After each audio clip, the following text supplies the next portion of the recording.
Here are 5 things that you can do if you feel bullied. Number 1, don't suffer alone. Speak to a friendly colleague or a trade union representative, or if you're a student, to a linked lecturer or tutor. While I've heard the view that complaints to tutors are ineffective, the key principle is not to let yourself be isolated and intimidated, or so ashamed that you dare not tell others what is happening. Our imaginations can get out of control and make a difficult situation feel overwhelming. Talking to others is highly likely to give us a welcome reality check. 2. Speak to the bully. I say this because sometimes bullying is unintentional, and a bit of feedback can genuinely open the eyes of the person bullying you. The key would be to stay calm, polite, and give examples of the behaviour that you do not like. It is possible that some bullies retreat from people who do not take on a victim role. If there has been some element of genuine misunderstanding or miscommunication, this could clear the air. For example, it's possible that someone's clumsy attempt at relationship-forming humour may be perceived as belittling or insulting. However, there are plenty of situations, for example in NHS and university hierarchies, where bullying is done by your manager or supervisor, where speaking to them is just not feasible.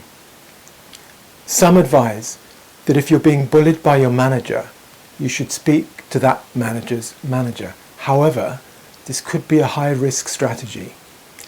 It is not far-fetched to think that managers may tend to support each other under perceived attack from a troublesome subordinate.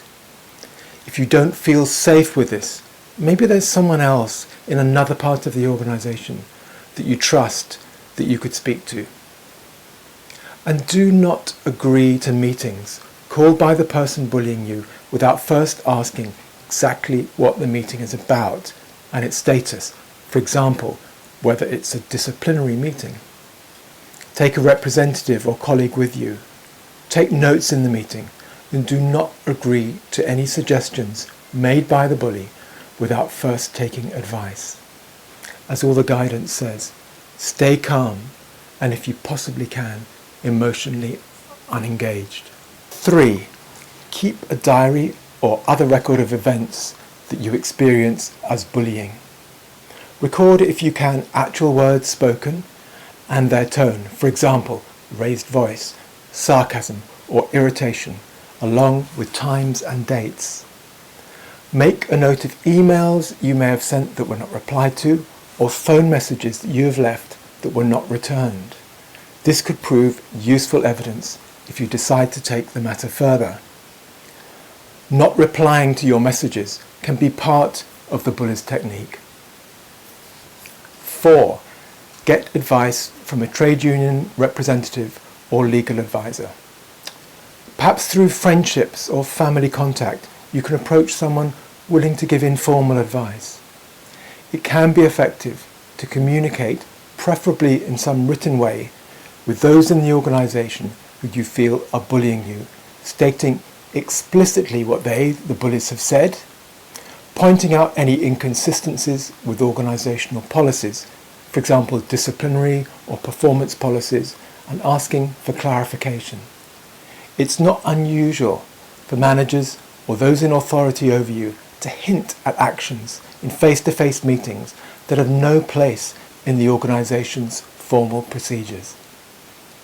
To point this out and ask for clarification is highly likely to silence bullies who rely on being able to intimidate victims.